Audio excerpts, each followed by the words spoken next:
racing, fighting, sports. No matter where you want to go, the possibilities are endless. Man, this thing goes on forever. With Nintendo 64.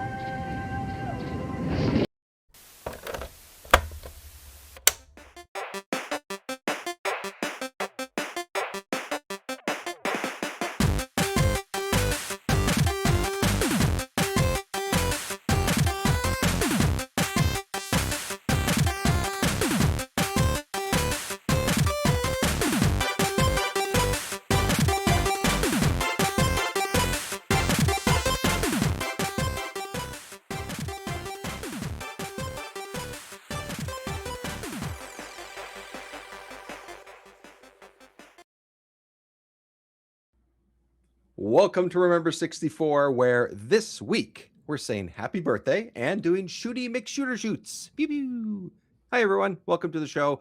Hello again to returning listeners and viewers, and welcome if this is your first time joining us here on the podcast.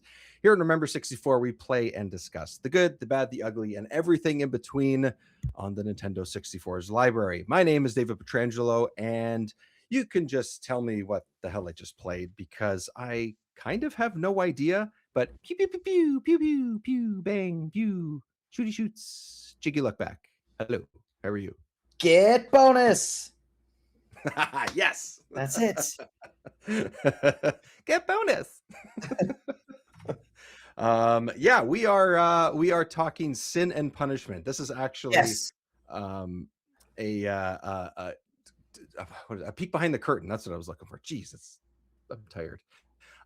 This was a game that we were going to play like a year ago, maybe more. Yes. And we thought it's about time. It's about time we do it. So, Sin and Punishment is the game that we played over the last little bit and what we'll be discussing. But up front, the first thing we're going to talk about is the fact that it is the Japan release, it's Japanese worldwide release, not worldwide, Japanese release of the Nintendo 64. That is June 23rd of 1996. We have 30 years since this first hit the market anywhere in the world. Of course, the North American releases later this year in September, but why not celebrate it as soon as possible? Perfect timing to talk about a Japan-only release and the Japan release of the actual console itself. So we'll get to that.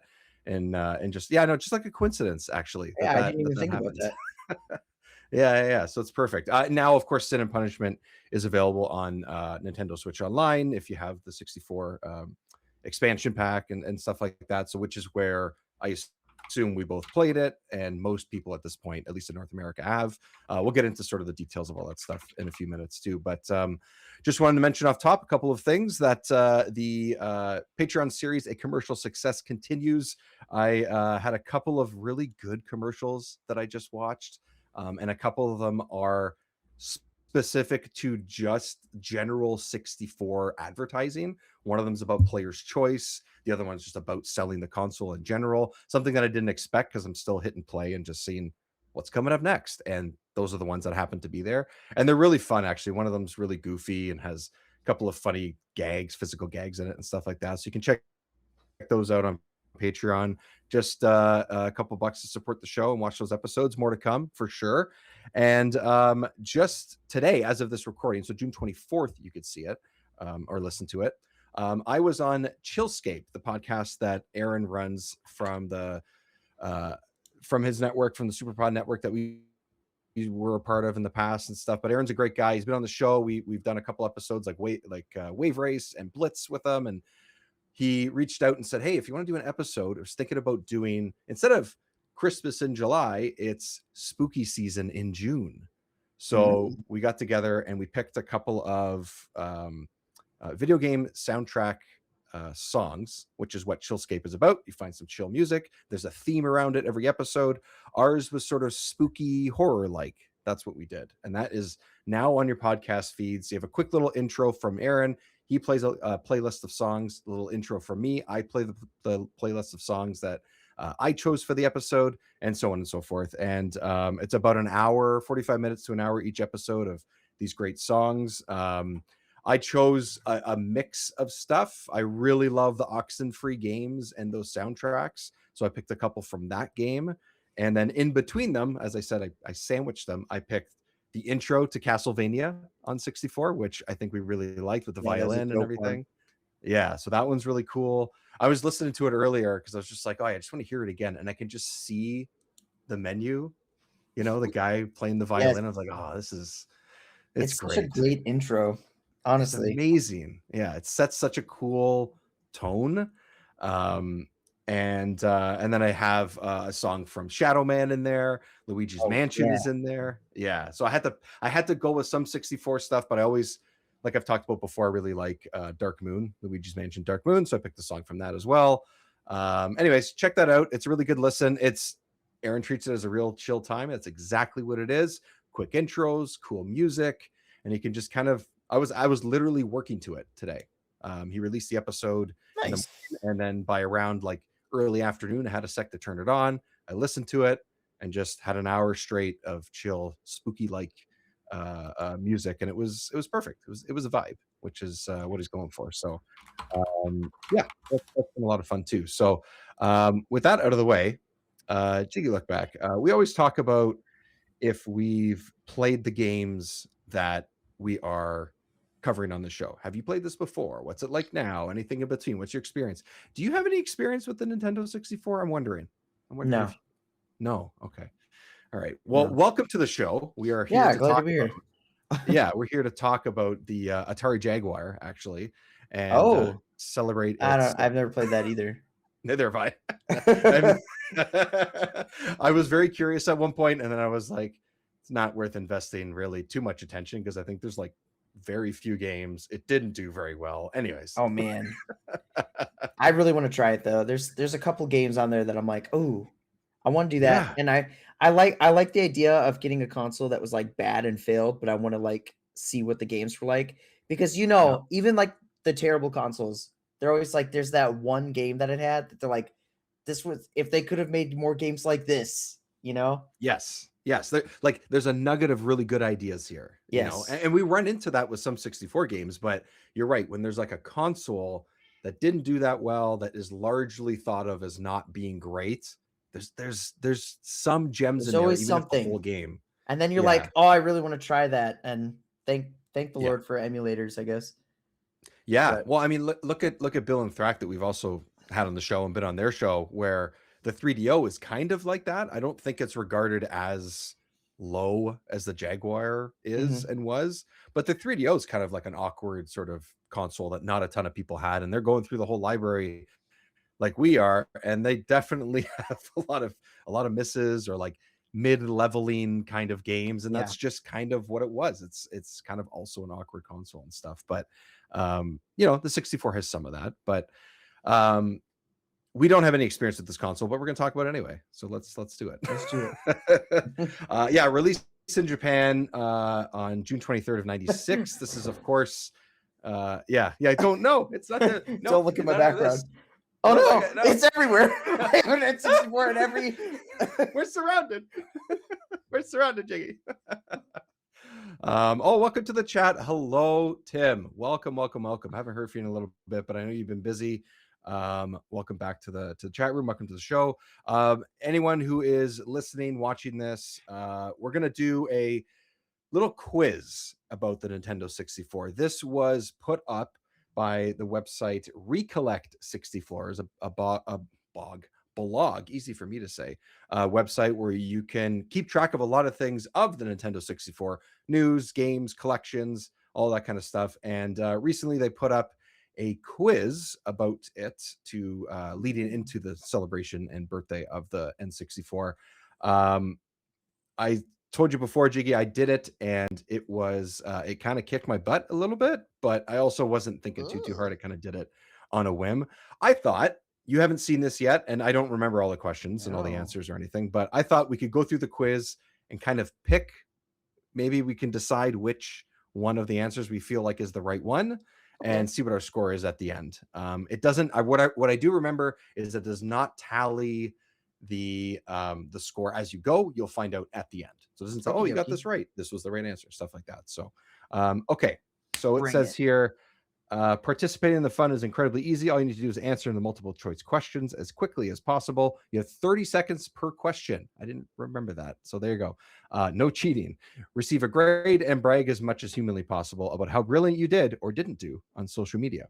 Do you think you know the hardware? Do you think you know the games? Do you have the sheer depth of obscure 64-bit knowledge required to get every single answer correct? Let's find out. I don't know. Shall we? Ready? Okay. 30 seconds each question. Go. What year did the Nintendo 64 release in Japan? 96. Well, that's 96. How many How colors? many colors did the N64 controller come in at launch? At launch? At launch. Okay. So there was obviously the gray. There was probably the red or the blue. It's probably like green, black, gray, red. Yeah, 10 seconds. I'm gonna say I want to say 5. 6 or 8. I'm gonna say 5? five. Okay. You know what? I'm gonna go low. Let's go with 5. You're more We got- definitive than I am. I'm gonna go with 5. We got Atomic Purple later, I think. Which, yeah, those came later. Which game features a secret Mount Rushmore of Nintendo faces? I know this. We played this. Pilot Wings. Yeah. Yay. How many multiplayer levels does GoldenEye 007 contain? I should know this, but I don't. It's like what, 5 across and like 4 down or something? No, that's not right because that math doesn't add up. It's an odd number because like the list doesn't go evenly across the whole dossier, you know? So I don't think it's 8. I don't think it's 13 or no, I'd go 11. I'd go 11. Okay, 11. Oh, we had 2 seconds. Which game features Zoda, Drac, Baba, and Beastman? That is right? F-Zero. No, that's F-Zero. Remember Beastman? No. Is it Mr. Ninja? No. That's F-Zero. I'm going with that one. F-Zero. What color is the Nintendo Power Millennium 2000 Silver. controller? That's silver. Silver. Okay. That one I'm Silver pretty confident on. Yep. Paul says that GoldenEye had 10 or 11. Okay, so maybe we were incorrect. 40 Winks was originally canceled in 99, but what year did it eventually release? Oh, it's 2019. Is it? Okay, nice. Oh, we did say 11. You're right on the other question. Yeah. 2019. Okay, I didn't know. I thought it was 2014, but so it's earlier in 2019. What was the code name for N64 during development? Ultra 64. Ultra 64 or Project Reality. It was actually both of those. Oh, during development. It was Project Reality before Ultra, I believe.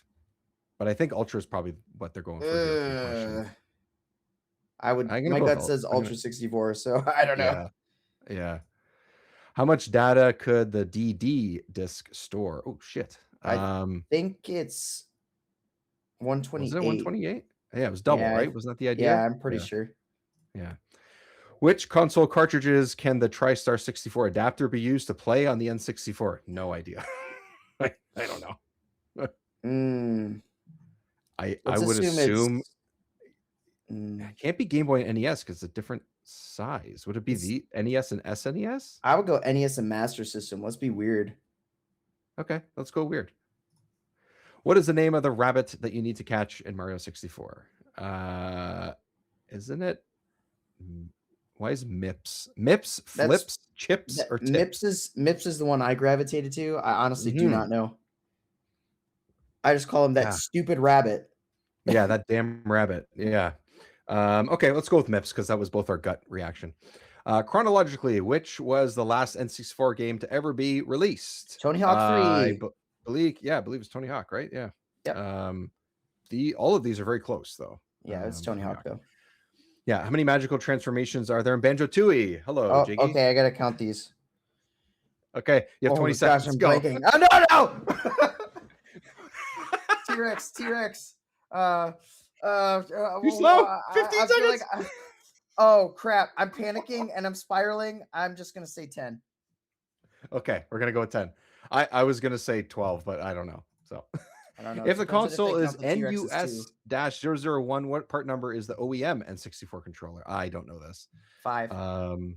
5? 5. Sure. I'm pretty sure because I saw one open not long ago. Oh, Paul would comment on that. Oh wait, it said no cheating. I can't do that. Okay, let's go with 5.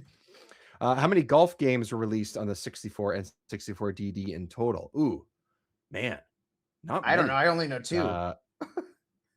Yeah, I'm sure there's more than that. Let's go low number. 2's not an option here, so I would go low number. 6, 7, 8, or 10. Let's assume there's one for every year. 5 plus 2 more. Let's say 7. 7 sounds Yep. reasonable. On a game cartridge, what format is the 64's ROM data stored natively? Oh, it's .z64. .z64. Isn't it? Yeah, right? It's Z64. Japanese exclusive Pocket Monster Stadium game contains how many Pokemon? Oh, 6. jeez. It's not 151. Right? It's got to be. I don't know. It's got to be more than what's on one. No, it's not what, all 1 and 2. 151. You don't get that in Pokemon Stadium. I thought it was like 60. It could be Japanese less. Maybe exclusive, so I Pokemon don't know. Stadium 2. Let's go 40. Let's go 40. Let's go for it. Play it safe. What color is Midnight Blue known as outside of Japan? Ooh, I have no Midnight Blue. idea. That's like that to me that reads as a navy blue. So to me that would either be solid blue or purple dusk. For some reason let's say solid blue. I don't know either of those colors. Even though that's a kind of a boring name, I'm gonna go with solid blue. Okay. In Ocarina of Time, Malon's brooch is shaped like what? Bowser. Oh yeah, It's Bowser. Yeah, 19. Okay, one last question. Let's see how we did. To the nearest million, how many units did the 64 sell during its lifetime? Ooh, 29, 30, 32, or 35. My gut says 32. 32. My gut also says 32. Yeah. Trust your instinct. Okay, let's see. 14. Not bad. How many were there total? Not bad. I'm really ashamed that I couldn't get that Banjo-Tooie question because I just panicked. I was like, my brain went completely blank, and I was like, I can't even count these out right now. There was one question I needed to get. That was that one. Oh well. That was that one. Yeah. If I knew it was coming, I would have prepped you. But list of transformations and spells. 1, 2, 3, 4, 5, 6, 7, 8, 9, according to Jiggy Wiki. Okay, wait. Do they count the T-Rexes too? No, they do not. Okay, see, then it's a trick question. Not on this list. Yeah.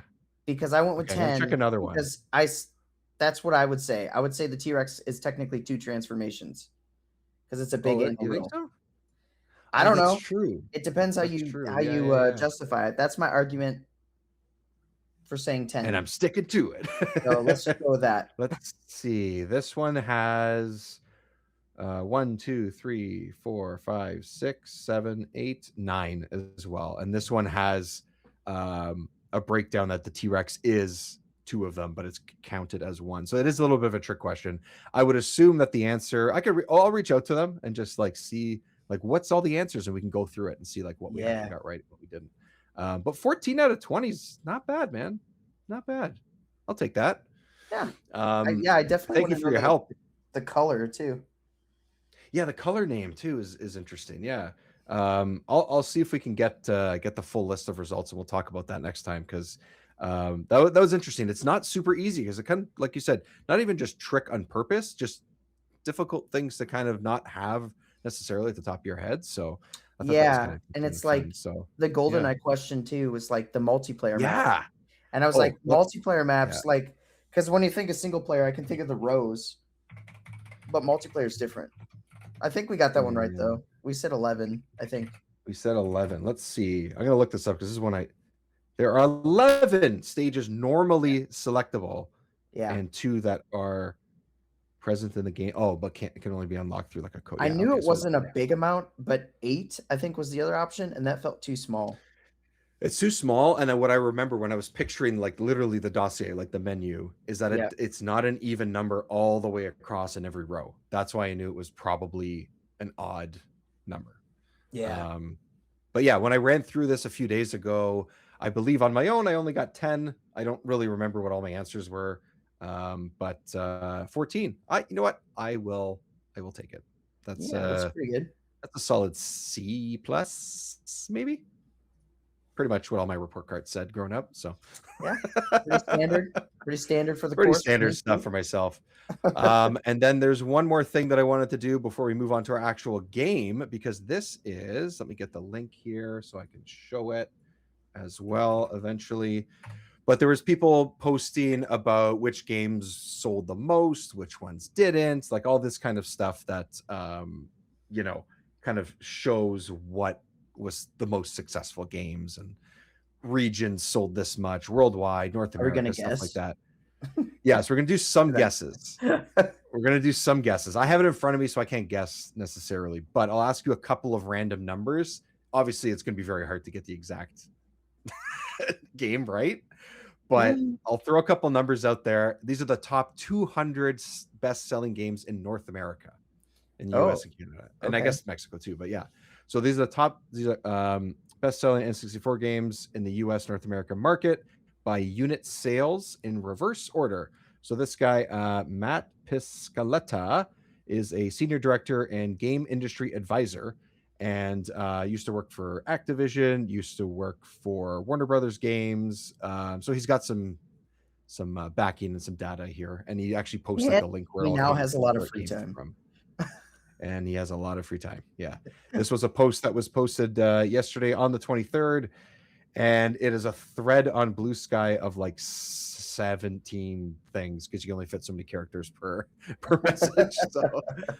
So 200 to 1. Any guess what number 200 is, Jiggy? The 200. So this is, let me just clarify. This is 200 best-selling N64 games. Number 200 down to the number 1. Yeah, number 200 and out so, of and there's 3 something, right? 388 total, including Japanese releases. We're not counting those though. No, these, I don't believe any of these are Japanese exclusive releases. I'm talking like this is going to make a difference in what I guess, but realistically, you're going to pick a North American game anyway. Yeah. Let's see. Number 200 is going to be NBA Courtside, baby. Ooh, it is California Speed. Let's see where NBA Courtside is. 199. I would actually laugh. Oh my God, that'd be amazing. NBA, I don't know if it's on here. Let's see.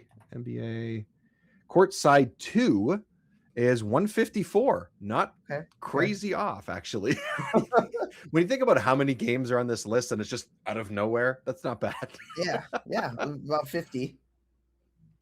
Pick a number you want to guess at then. Since I have it in front of me, I can't really actually, you know what? I'm not going to scroll all the way down because obviously I cannot memorize all of this. I'm going to go for number 64, baby. You want to do 64? I don't know why I keep doing this. I don't know what that is. That's not a 6 or a 4. Yeah, are you John Cena? I can't see you. Yeah, I guess. Okay, number 64. I don't know if this is for this could be. Josh is in still loading podcast. Josh came in and said Beetle Adventure Racing. I don't know if that's for 200 or for 64, but not a bad guess. I think he commented that for 200, but we can put it for 64. We can put it for 64. Okay, so let's assume he says that for 64. Okay, number 64 would be it's pretty high. It's pretty high. My guess is going to be something that is sort of I'm going to pick something that we've played. I'm going to pick Battle Tanks. Battle Tanks. I'm just going to say the first one. Because I don't remember which one was the most of the highest selling. So Battle Tanks is my guess. What is yours for number 64? I think I'm gonna keep with the sports theme. I'm gonna go NFL Blitz 99. It's good to go with sports because there's so many. It's so many. And they're never gonna make like the top 20. Like there's not gonna be a sports game in there. Probably not. Mario game. Yeah, that's right. Okay, I'm gonna actually get the page up here so we can see it.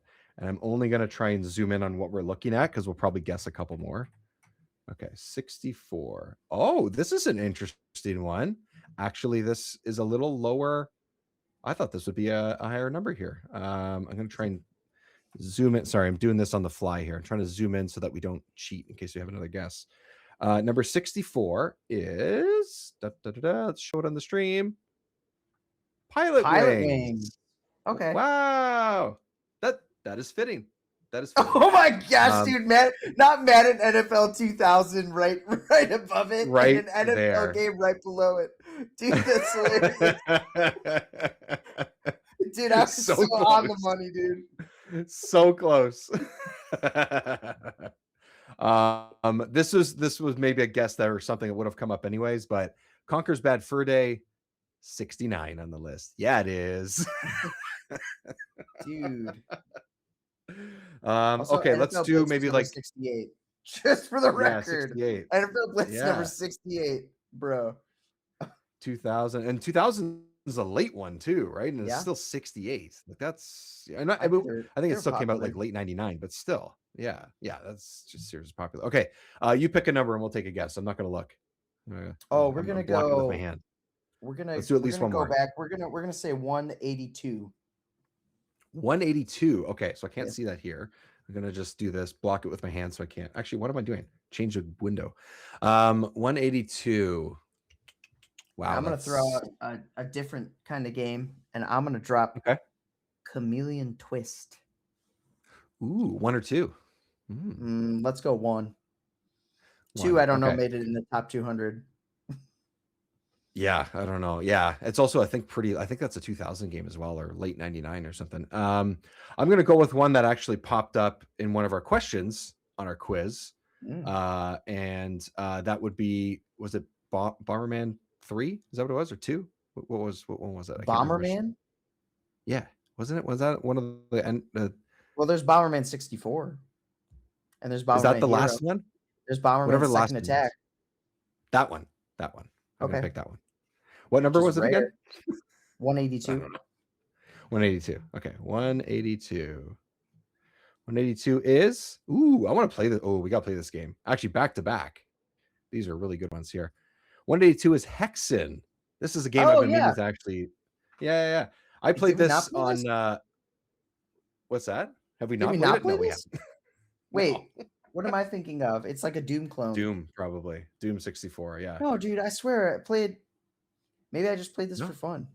Maybe just play for fun. Yeah. I played it back in the day on like a demo. Like a sort of like a demo disc that had a couple of games on it back in the day. And it was fun. It was pretty good. It is very much a Doom like. And it's interesting because 181 is Quake. And I believe Hexen is on the Quake engine, not the Doom engine, or I could be getting that mixed up. So yeah. Great. I want to revisit that. Also, Elmo's Number Journey is right behind Hexen. Oh my gosh, that's ridiculous. Your favorite game. It's also above Winter Olympics. Oh yeah, Nagano Winter. Yeah, exactly. So like decent amount of like, considering the fact that we haven't even, I feel like we've scratched the surface of the console in terms of what games we've played. When you look through the list, like, oh yeah, we played that. Oh yeah, we've played that. Oh, we've definitely talked about playing. Oh yeah, like there's a lot of these games that have even just come up. Like, look, FIFA Road to the World Cup. We just played that. 187. You know, Nagano we just played this year. FIFA Soccer 97. We've just played. Like that was all on the list here of stuff. Body Harvest. I've been told that Hybrid Heaven is something we got to play. I was talking to someone that said that is a game we have to have on our list. We definitely have to. Word.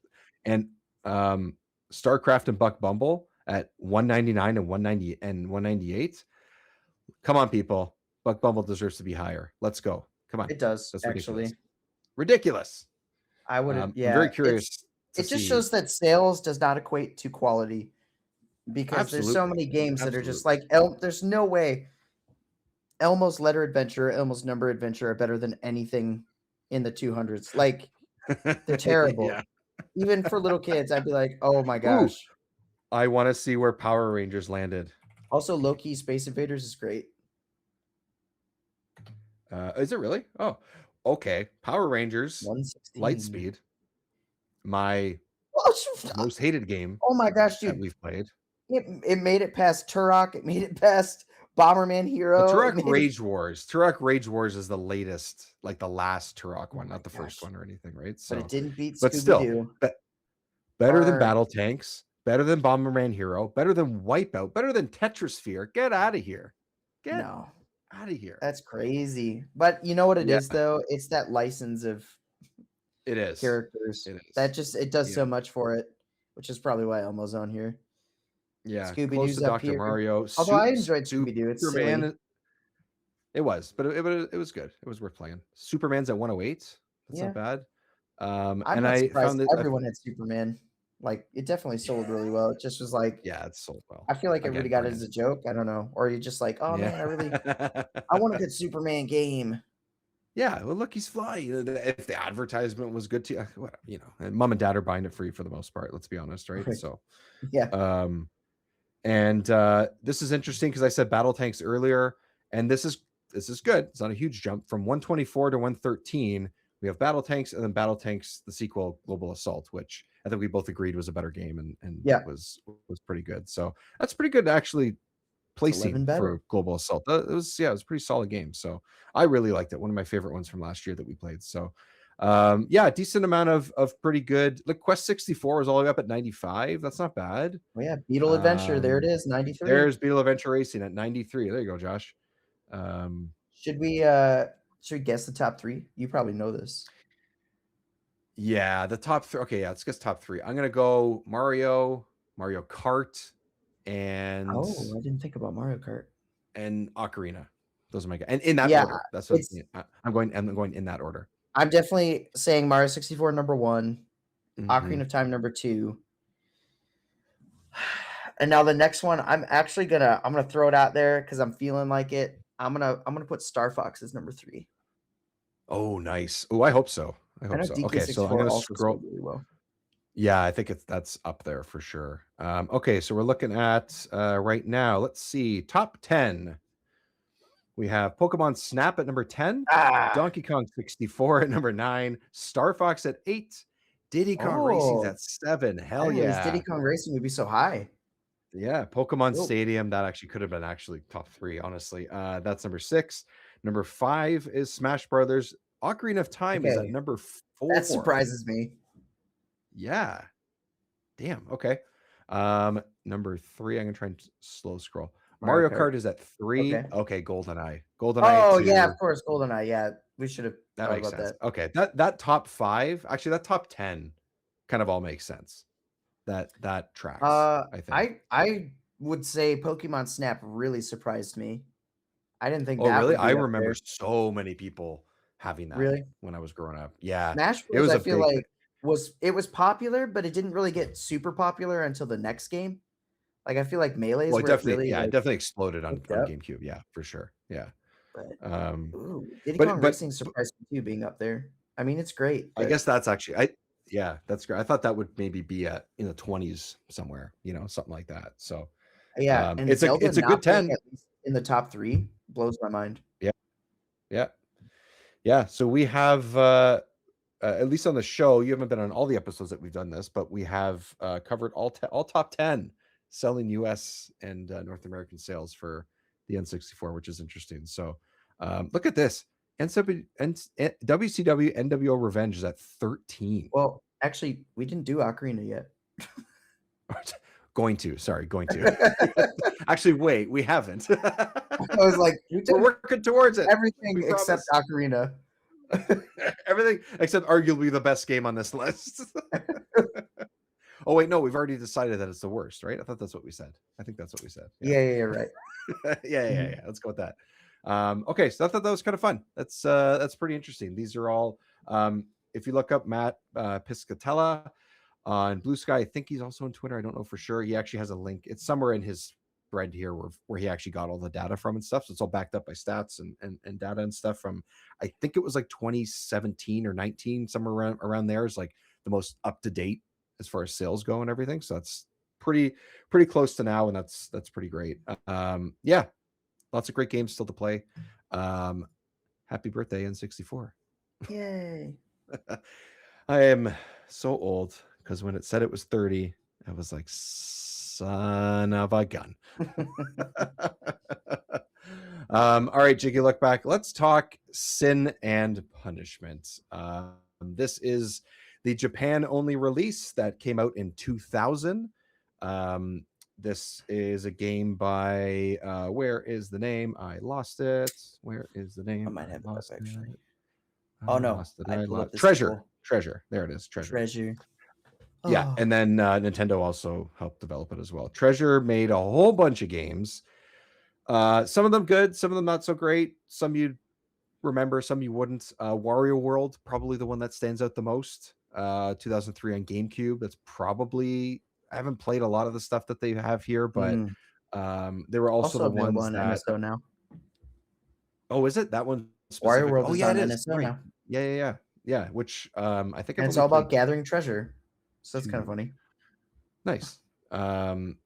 The other games on the list are a lot of Japan only releases. It's a couple Tiny Toons games that they made. Dope. Gunstar Heroes is a pretty Oh, good, dang. yeah, a couple of games. There's one on GBA, and then there's one on, I want to say it was Genesis. Yeah. Might have been Master System. Yeah. They made an Astro Boy game for Game Boy Advance that actually is really good if you've never played it. 2D action platformer type thing, but really interesting level design and stuff. And that's kind of what stands out to me. But Sin and Punishment was first released in North American markets on the Wii about 15 years ago, I want to say it was. It came out on the Wii in 2007. That was the first taste that officially, unless you got an import of the game, that you could play it in North America. But yeah, it's an on-rails shooter with some wild action. I'm going to find the gameplay here and pull it up so we can watch it in a second. But other than us talking about playing this, other than NSO, I assume you never played the game, but did you know anything of it going into Actually, this? I did play the game. You did? Yeah, look at you. because only briefly, not like a whole lot. But I knew what it was, and I played a little bit of it because my friend got it on his Nintendo Wii back, and I thought it was on Wii, but I wasn't I see. 100% sure if Okay. it was the N64 when I played, or if it was because they actually made a Wii sequel to Sin and Punishment. There's a sequel as well. Yeah. Yeah. And I think he actually might have had both now that I'm looking at this, because I think he got the N64 one on Virtual Console, liked it so much, he got the sequel. And I think, honestly, based on my memory, it's better on the Wii. Oh, okay. All right. Why? Yeah. What about? And now I'm that thinking of the triggers sequel to you? because the Virtual Console probably didn't have motion Oh, controls. okay. I'm getting them mixed up in my head. I do remember. I yeah. remember both. That's fair. But it was it's a real shooter. It's meant for something like that. I don't know. My personal thoughts. Let me just run through this with you, okay? Just Go this run this through it. whole, Run through it like you do in this game. Run through it like you do in this game. when I I'm pop gonna this pull up game the on, gameplay while we I'm talk. like, what Yeah. is happening? What is happening? It's just crazy stuff all the time. And then I continue to play, and I'm like, oh my gosh, what is happening? And I continue to play, and I was like, what is happening? And I continue to play, and I'm like, whoa, what is happening? it just, it never ends. It never ends. It's bizarre. Like this plot, I was trying to grasp it. So, and I can't help you with that. I can't help you with the plot. I can't. I don't even know if I I'm gonna remember pull it up. all I their have it pulled names up in my because notes. it's Achi is like the main Achi or Yachi? Yeah. Yachi. It's kind of hard to tell. So Hachi. let me preface this with saying that this, if there was ever a game that I would find on like a Dreamcast, this feels like a Dreamcast game. Like even the voice acting, like everything about it feels like an early Dreamcast game. And just the fact that it's a late N64 game, visually very impressive. Like it actually looks really good for an N64 game. So that's the main thing about this game is regardless of gameplay, regardless of what our overall thoughts are going to be as we talk through this, the technical aspect of this game is what I think is the most impressive, at least to me, because it is literally nonstop action. You are always moving, or there is stuff moving around you. And sure, I played this on NSO, and I'll get into details of how I did that and all that stuff in a sec. But like, no issues visually, no tearing, no slowdown, no nothing, no glitching of any kind, if you want to call it that. It was just smooth sailing all the way through. And everything that I was looking up as this game and in old reviews and all that type of stuff is that's what it's like on native hardware as well. It's just that's how this game plays. They found a way to have limited polygons to make sure that the game runs smooth all the time, regardless of all the craziness that's going around you. I think that's very impressive because I didn't really think about it at first. And then when you get about halfway through the game, I don't know if you got to the part where you're zipping around like big On the platform? ships Yes. on the platform and stuff, and it's Yeah. just constantly zipping and move. I was like, whoa, Dude, this that's is the and this exact is like part where I'm like, this is really graphically impressive. That exact same scene Yeah. where you just like yeah, like I'm she gonna find breaks it off 'cause we're that talking piece about of it, but the thing that you're on, and you're just like Right. flying around, and like jets and stuff are all around you, it's and nuts, man. yeah, this part. Yeah. I was like, It's dang, this constantly is like moving. it's crazy that it's a 64 game. I don't know. I was so impressed with the graphics. Like the character models specifically, It is like all the Yeah. 3D models. Let me clarify that. All the 3D models look really good. Like so good whenever you see these in-game engine cutscenes, it could pass for like an early PS2 Dreamcast title. Like it really like it looks good. I think I'll push back on that a little bit because I think the actual like main character designs up close to me look very awkward because they're trying to give them a lot of shape to their bodies and stuff. Because I don't know if that whatever, that's just the character design and stuff. I think in motion, all of the enemies, all of like your character and stuff look and act great. The cutscenes to me didn't work because I thought some of them were very awkward looking.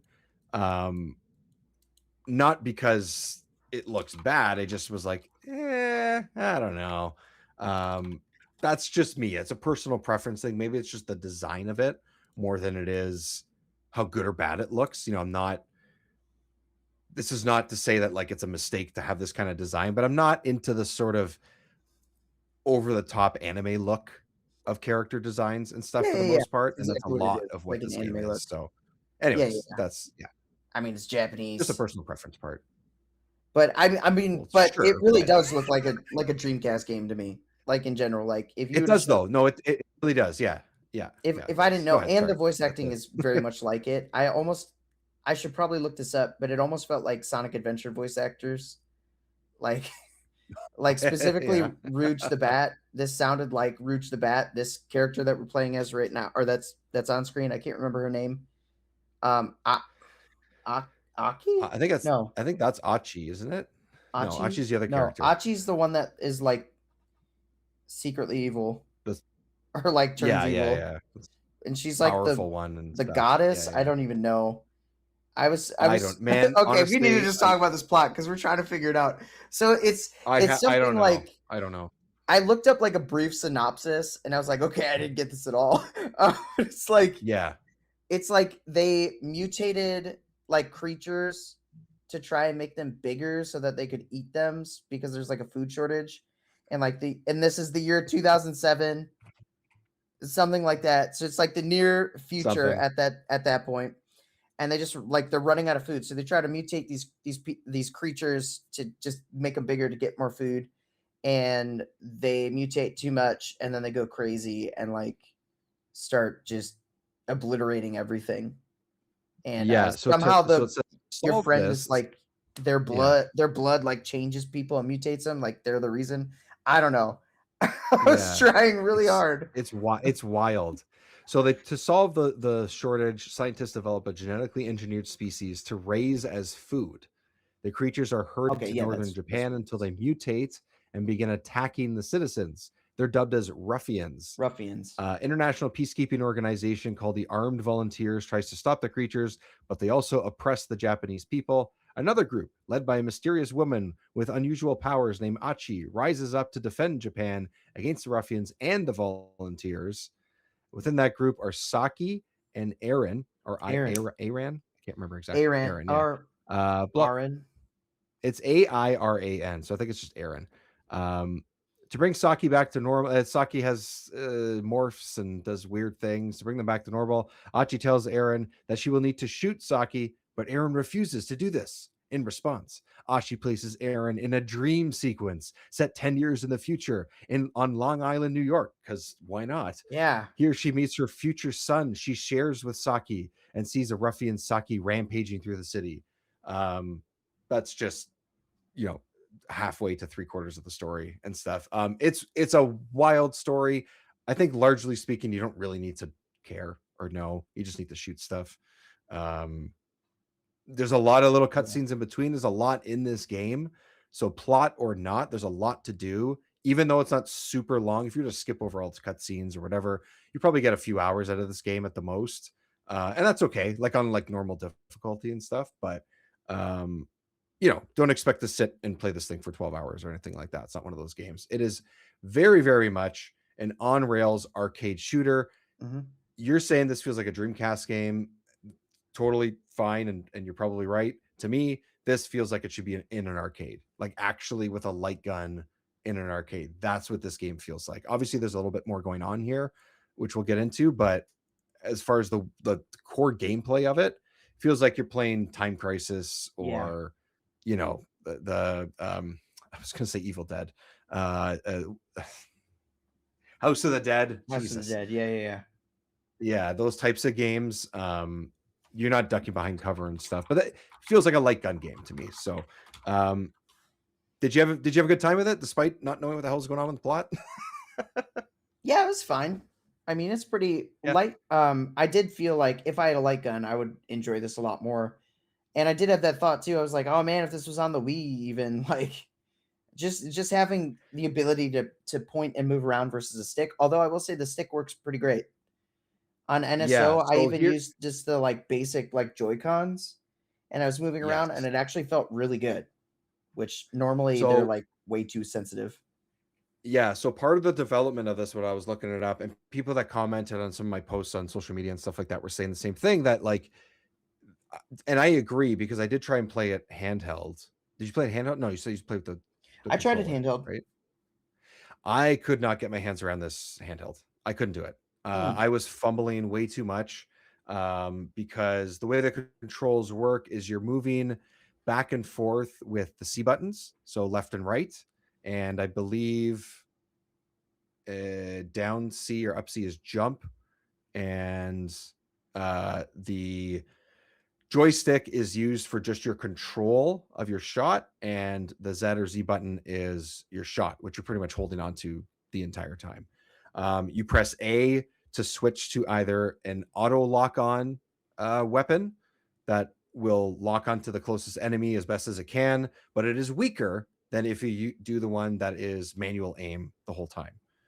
Those are the two weapons, and then you can tap the button too when enemies get close to hit something that's melee, which is actually really cool. I didn't know that was a thing at first, and when I did it, it was like, oh, ooh, melee. Yeah, that was always super fun to pull off, and it looks cool too. Has a good sound effect. All that stuff is there. So and it's stronger. It's strong too. And also, Yeah, it feels like it is. When the guys get right up to you, it's like a single shot for the most part, that they're done, unless it's like a boss or something like that. What was I going to say? Yeah, the development of the game, and it says this specifically when you look up any kind of data about the game and stuff, it was specifically designed for the N64 controller. So I thought that was an interesting point too, because we've talked about a lot of times of what it feels like to play a game with the controller over NSO, or on an emulator if you have an Xbox controller and you don't have the 64 one. Playing NSO with the Joy-Cons instead of, the N64 Nintendo controller and stuff like that. And to me, I don't think I could have played this without the N64 controller. I don't know. It sounds like you jump between, but I was fumbling like an idiot, not having the 64 controller. And even then, because it's not a super easy game, at certain points, I was still every once in a while fumbling with it. But clearly this was designed for that button scheme, button layout. But for sure, the Wii would make sense too. For sure. I just feel like, I don't know, most of the time I'm very much like, if I play an N64 game and I'm not using the 64 controller, I'm very much like, the stick's way too oversensitive. Like, that's the thing that I usually latch onto. That's very true. This Yeah. one, I thought it was pretty solid. So I'm like, okay, well, the main thing that you need for this game basically is passable. It's fine with Right. just like without the NSO controller. Right. Though I will say everything's always better with the actual controller that it was intended I think for. so. I think we kind of land on that pretty evenly as well. I think I agree. It's I think to me it was less about the aiming and less about your reticle and your and all that stuff, And just the and more combination of about yeah, the combination of everything and the movement and just how your hands sit on the controller, right? Like Mhm. your thumb is sitting there. Every once in a while you press A if you need to and stuff, but largely, oh, and you're jumping with R as well. That's your jump button. And you can do a double jump and you can dash from side to side sometimes and stuff like that. And um real men stand I in think place. once I realized that I could do a dash and the melee, I was feeling good. It felt pretty cool. Yeah, I think I was having not a great time when I started the game, or as good of a time when I started the game because I was playing it handheld. And to me, I highly recommend using the 64 controller in any way that you can when you play this, but sounds like it's passable either way, and you feel like it wasn't for you, it wasn't a terrible experience, at least to, Mm-mm. to kind of play with the Joy Cons. Yeah. Yeah. Mm-mm. So to each their own, and then whatever works for you, right? If it works for you and you're succeeding in the game, no problem. Go for it, right? So, Brett Phillips, how's it going, buddy? Hello, What hello, up? welcome to the show. Sin and punishment. So for me, talking about the controls, the story, whatever the hell the story is, the strange ad that's popping up on YouTube as I watch the gameplay. Yeah. Um, okay, so I'm going to preface this a little bit by whenever I was reading reviews, when I was reading reviews, and I'm going to pull up some of them here because I had a couple that I pulled up that I wanted to sort of reference and stuff. Where did they go here? Shoot. Because at this time, this is a fairly late N64 game. Japan only released, but North American reviewers and stuff had their hands on with it as well. But a lot of the time, sounds like at the time and since release over the course of the last 20 plus years, this game has been regarded as sometimes one of the best in on the console, like a top 5 top 10 choice. Your squint is exactly what I thought when I heard that, because I don't see how that could be gameplay wise. Like we talked about, I think up front, technically, this game is incredible. I think it's one of the most technically impressive games that you have on the console, and it shows that they really tried to make it work. And the level that we're looking at right now, if you look it up and you just look up a part where the character's flying around in space and flying around the water, and the ships like literally, you know, army ships and F-16s or whatever they are flying. It's insane how it works. I don't know Those what F those ships are called. ships, I'm F whatevers. I don't know what those are called. Um, FXRs, F isn't it F-16? Isn't that what it is? Is that, I feel like that's what it is. F16 I Pro don't know. Max. I don't know. I don't know. Whatever. Um, very, very cool. But as far as the gameplay goes, it's just It's fine for yeah, me. it's And it's I it's a little and it's repetitive. Of course, it's 100% repetitive. It's exactly what I was about to say, because you are pretty much holding down one button, moving around. And yes, there is some skill involved, having to dodge things, having to melee stuff. The game doesn't hold your hand really in any way. It's ready to punish you if you need to. But then when you die, you can just kind of start from a pretty, you know, recent save spot. I think you don't have to start the entire level over, which is kind of nice. It's really just about your score that it keeps track of. That screws up your score, which I don't really care about personally. But yeah, it's cool to look at. It's wild to see all the different crazy ideas and random shit that's going on in this game. It's a mind fuck, for lack of a better description. But as far as the core gameplay goes, I was like, yeah, all right, I've had my fill. I don't think I'd need to like go back to it Yeah, really. I I mean, Almost ever. I think just maybe the novelty of having a rail shooter on the 64, because there's not Mhm. many. I mean, Star Fox comes to mind, and that one's, That's in my opinion, Star Fox kicks the crap out of this one. Like this one's got oh yeah, nothing on yeah, yeah, Star yeah. Fox. Yeah. So top 5 would really shock me if people actually put that on their list. I feel like there's a novelty of it being a rail shooter. There's a novelty of it being a Japanese exclusive. And there might even Mhm. be this novelty of like it's sort of a cult classic that was underappreciated at its time. And now it's like people just sort of put this unrealistic, like it's amazing sort of thing on it, Sure, right? sure. It's the mystique of Sin and Punishment, the N64 game Well, I think America never got. yeah, I think there's something to that though, because that happens with a cult classics in general. It could be a movie, it could be a TV show, it could be a game. I think that Yeah. happens quite a bit, and it doesn't have to be the perfect experience. And I don't think anyone is saying that it is, but I don't think it doesn't hit the level of success and incredible gameplay that I sort of read every once in a while. So some of the Yeah. examples are Jeff Gertzman, if anyone knows that name. He's been around the gaming journalism industry for decades and is still doing that. He's kind of doing his own thing now, but he used to be a big part of the early days of IGN. Sorry, not IGN, GameSpot. In his review, he said Sin and Punishment is a technical and artistic achievement. Don't disagree. Sure. But was even more harsh on the game's short length and also felt the game was too easy, I guess. That review also said, another review from IGN, both said that the game's low polygon models were impressive because everything on screen ran incredibly well. The game was smooth, the frame rate was impressive, and the gameplay was frenetic and awesome. Yeah, I guess, sure. It's fine. It's fine. But one thing I wanted to mention before I forget, because when people comment on things, I want to sort of make note of it too. And this description specifically is why I wanted to mention it. So someone called Magic Johnson 3121 commented on one of the videos I did. One of the videos I did about Sin and Punishment, my early thoughts on it that I put out a few days ago and stuff. One of the parts that they responded to in the video said, "It does take some getting used to. It's like patting your head and rubbing your belly at the same time while aiming and moving your cursor." And that is actually very much what it feels like. I think that is on point. I thought that was hilarious. I just think it's just okay. Yeah, As far as the it's gameplay okay. goes.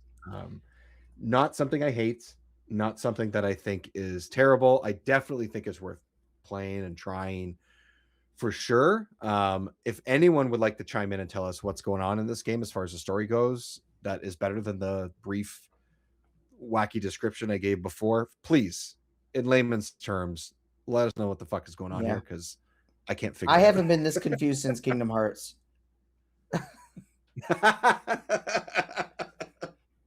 That's saying something. All of a sudden we're somewhere else and we're in the future 10 years and we have a kid with this guy. And I'm like, I thought we were kids. And you're in now New I'm York. confused. You're in New York. Are we Japanese? I don't know. And one thing that really bugged me, the one thing that really Yeah. bugged me was the fact that this says start skip consistently every cutscene at the top. Like it's really Nonstop. obnoxious. It's like being at an arcade and it's just like credits, 0, continue. Like it's just there It's like they all want the you to time. skip it almost. Yeah, like don't tempt me. But I don't know why I it will, doesn't because go I don't know away. what It's you're like, trying to tell me. it's just annoying. If it was there for a second and then disappeared, like fine, but it just Yeah, stays yeah, there yeah. and it Yeah. blinks. It's like just let me watch the flipping cutscene. That's all this game has. Yeah, for sure. Well, yeah, and it has quite a few. Like, you're in between, like this particular scene where we're doing this like flashback that we're referring to here, where you're in a subway for some reason in the future, whatever's going on. We're in Long In Island. between each, like, I have actually, I'm gonna play something after that's I put together like a sequence of audio clips that I thought were just incredibly bad in my opinion, but funny and good to chuckle at. But each like subway car that you go through, or every other one or something, has like this mini cutscene, and it's like it's pretty impressive that that's something that they have going here, because again, a lot going on in this game nonstop, and they made time and space to have mini cutscenes that, whether you know what's going on in the story or not, at least it's giving you something. Doesn't matter. Which a lot of games don't do. So it's something. I wanted to play. I made this little video for myself here, and I said, "Oh, I got to play this on the show." It is. I named it "Sin and Punishment: Bad Voice Lines." Oh, perfect. So let's see if we can get this. Are these the rebels? One group of them, sir. Good morning, Saki. Good morning, Iron. Hurry! The ruffian swarm has started attacking! They're dangerous! They're about to kill me! Oh, I teleported. There's no time now. Join the troops intercepting the ruffians. It's quite possible the girl has inherited Achi's blood. Come on, we've got work to do. Long Island? New York? America? Long Island, New York, America? Earth, Long Island? Milky Way. New York? America? It just keeps going. Oh my god, it's so great. So silly. That kind of stuff. I it's sort of one of those like so bad it's good kind of things. Like I don't care. To me it's humorous and stuff, but I just I was like, those are not obviously from the same scene. Those are from multiple scenes that I chopped together, but I thought that was hilarious. No idea what's going on. Neither does the character. You want some corny voice acting, some random action and stuff. The other thing too is, I think you sort of said it before, but there's a lot of crazy ideas as far as like level design and enemy variation, and like no level is the same as the one before or after it. Right. Everything is different. And that's saying something, that's something. Like you got to give her credit for that at least. Let's see this cutscene here. Saki! Get to me, baby. No, this isn't the future. Is it a warning to me? A prediction? You. What's your name? Issa Amamaya. I can even write it in kanji. Issa. Sure. Again. Mommy. Okay. I love you, Yeah. mommy. I love when we Mama. go to the end of this and she sees Saki or whatever his name is, and she like goes Yeah. up. He's in his like evil form, and then he like turns back Yep. and human or whatever, but he's like evil. And then the little kid's just like, "Are mommy and Poppy fighting?" Like the dude's literally killing everyone in sight. Of course they're Future fighting. where I am your wife, Issa is your son, and you are human. Are you and Papa fighting? Yeah, that. What do you think of your mommy? Mommy's scary, but Mommy's nice. Issa loves you, Mommy. Why is he talking in the third person? Like, why is she having? What do you think of mommy? Mommy's nice. It's Issa love a mommy. Oh yes. Oh yes. Issa love. it's so strange. Everything about this game is so strange. Yeah, I finished it. I played all the way through. I was like, yeah, it's not super long. I looked it up and stuff. It's only a couple hours or whatever. Probably took me, I don't know, 3 and a bit, probably in total, as far as getting through it and stuff. Apparently too, if I just played on like the normal, whatever the default difficulty is, you play on a harder difficulty, there's some different enemies that get introduced apparently, and also some of the bosses have different patterns than they did in the normal difficulty, which I think is kind of interesting. Yeah, because then at least it gives you a little bit of something extra to do when you when you want to go back if you want a bigger challenge and stuff. So I thought that was kind of fun. But I didn't try it because I probably would have got my ass kicked. But I like these weapons we have too, by the way. The like I just kind of want one. It's like a laser gun thing with like a lightsaber attachment and like it like does a lightsaber, but it's also just like a normal blade. Like I don't know, it's pretty crazy. Yeah. Again, just insane ideas all over the place.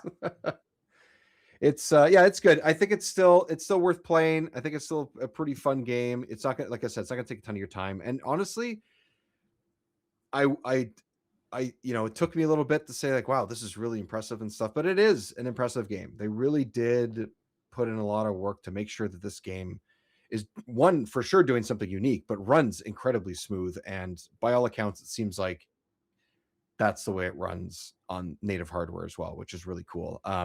Unfortunately, if you do want to get your hands on this game physically, the actual cost of the game, just the cartridge and stuff, whether you have a Japanese console or not, is hundreds and hundreds of dollars at this point. And Cool. that is somewhat rare for a Japanese game, because I mean, Japanese They're only is a generally different thing than a cheaper. Japanese Yeah. version of a game. But yeah, like I have Yoshi's Story and like Mario Golf, and like they were like a quarter of the price of if I wanted to get it, the North American version, right? It's fine, but you could play. At least we have a way to play this now. And if you have a Wii, try that out too. I don't know. Did it use motion controls? Do you remember? Or whichever one you No, played? not the 64 version. It's just a virtual console. Oh, But there okay, is a Wii okay. sequel, and that uses Yeah, motion controls. yeah. Sin and Punishment. What was it called? It'd be cool if you could something retroactively add motion controls, like on NSO. That'd be interesting. Star Successor. There it is. Star Successor. Mm-hmm. Continuing after the Yes. events of Sin and Punishment in 2007. Oh my gosh, when did Star Successor release? Did it release in 2007? Because that would be just like chef's kiss. That would very close. Like your guesses with our ranking of sales. 2009. Very close. Yeah. That's very just close, a missed opportunity on their Um, part, because this whole game takes place in 2007. I know. Or if they say 2 years after the events of Sin and Punishment. That's right. 2 years after you thought that all these robots and crazy genetically altered creatures were going to come for you, the sequel. Also, I love that too, how like they only placed it, 7 or 8 years after the game actually came out. That's weird. I mean, it's not like Blade Runner, which was like, what did it say, 2005 or something, 2010 or whatever it was when Blade Runner came out, and which is at that point was like 35 years later. This is 7. Yeah, barely anything. I mean, sure, lots happened within 2007, but not that much based on the way this game looks. Like a little too much going on here, a little too much advanced stuff. The other thing too is, which was interesting too, the development started in 1997 and ran all the way to 2000 with only a few people at Treasure actually working on this at the end. Oh wow. So a lot of people, I don't know, there's no exact number. Every time I looked, it said 4. The other time it said a few. Another time it said 5. So let's just say under 10. Which for a game, the way that this runs, the way it looks, how it plays, that's pretty good that they could get it to the home stretch at least for getting it out there and stuff. So it's impressive stuff. Yeah. I just don't know if it's a must play. I'm kind of, in the video I put out a few days ago, I was kind of saying like, I get why people would love this so much, but I don't know if there's a way for me to love it that much, like I was kind of saying before. But I don't know. I'm stuck in between. I don't hate it. I don't love it. I don't even know if I like it. I'm just impressed. That's yeah. I'd say for people that play a lot of N64 and have played through a lot of like the best games of the catalog and stuff, like this is definitely a game. If you just want to try something new in your 64 you probably haven't played before, this is one to do it. Like it's a more unique title. It's a newer title. It's something you didn't play as a kid, most likely. That would be who I'd recommend this for. I don't think casuals. I think like anybody that goes on NSO and looks at this, they're like, okay, they try it and they're gonna turn it off. Like they're gonna play just a little bit of it, especially with the other games on there. Like, it's there's more guaranteed. It just doesn't hold up like everything else. Yeah. And you know what? If they were going for an arcade game with nonstop action, a rail shooter, they succeeded at what they wanted to make, I think. it sounds like. And that's great. It just may not be mine and yours top of the cup of tea, whatever you want to call it, right? Like it's just not quite to the level that we have love for in other games, but it is unique. So that is something like you just said, right? If this game had a light gun that looked like their weapons in it, it could be one of my favorite games because that would be sick. Dude, Imagine so you cool. have it and it's got like the blade too, like you could yeah, swing like down it or your arm, it like something. holds on your arm, and then you can like swing your elbow around. Exactly. Like it's just like it could like barely function, and it still think that would be really cool. Yeah, for sure. And which is why it could also work. I mean, I don't know how you would swing around in the arcade without like hitting the person beside you or behind you or something, but like this, I could see myself putting money into this when I was younger in an arcade and being like, this is really cool. It looks cool. The music is wild. The visuals are also crazy. Like, I feel like that is really a great experience if it was like that. But at least we got to have that kind of opportunity at home, which we didn't get that much by the time the early 2000s came along, right? Like arcades were very much on their way out at that time, not dead, but on their way. And they found a way to bring it to your house. So it's not all bad. I wonder why they call it Sin and Punishment though. I don't know. We don't know what the fuck's going on in the story, so I couldn't tell you. Yeah, like who sinned and they're being punished? Like the government, the army? I know there's some sort of like army, and then there's like rebels. It's like they sinned and we're the punishment, or like we sinned and we're being punished, or like who sinned, who's being punished. I think based on the description I read before, I think it's probably, I guess, the quote unquote government that made this system, and then it backfired. So they sinned, and us as the characters are dishing out the punishment, maybe. Yeah, and like the lady that like her blood is like mutating people, and she's like super powerful. She's like good and our friend, and then bad, and then not our friend, and then she's the enemy of all humanity. And I'm like, what is like? She's creepy looking, dude. She is. Why do they make her look like a zombie? Yeah, like, she's got like black like stuff against her like skin and stuff. Like it's unique and everything, but also like, what are you? I'm gonna find it just there. Where is it? Oh, come on, Ritz crackers. Get out of here. Dude, I love that it was like a close-up zoom in on a Ritz cracker too. I don't know why it was like we're looking at the detail of this texture, and it just like shows us a Ritz cracker super close up. Here's your salty cracker snack. Yeah.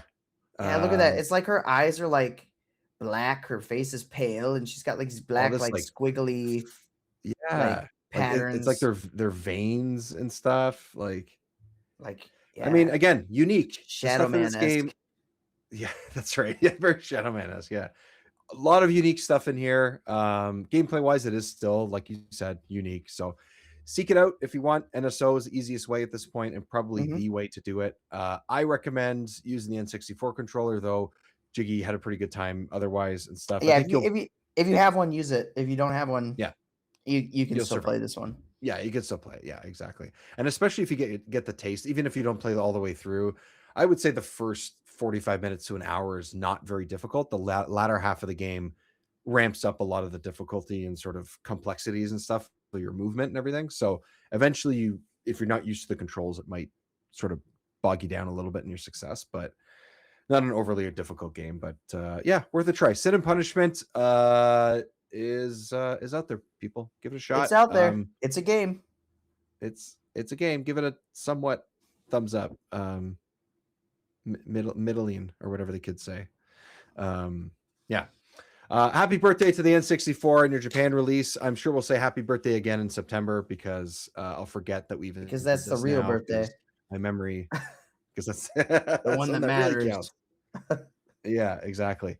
On our road to September and saying happy birthday again, we will be playing some Zelda games. We're looking at playing a series of games. I'm not gonna guarantee exactly which ones we're gonna do what month, but we're trying to do sort of like a 1 month based on one type of game. We'll work on that a little bit. Harvest Moon is still to come. We're working on getting that organized and have a guest on for that. But yeah, work your way into getting geared up for Ocarina of Time. We are playing Link's Awakening and most likely Four Swords as well leading up to that. We now have a remake of Ocarina of Time, which we also talked about in a previous episode.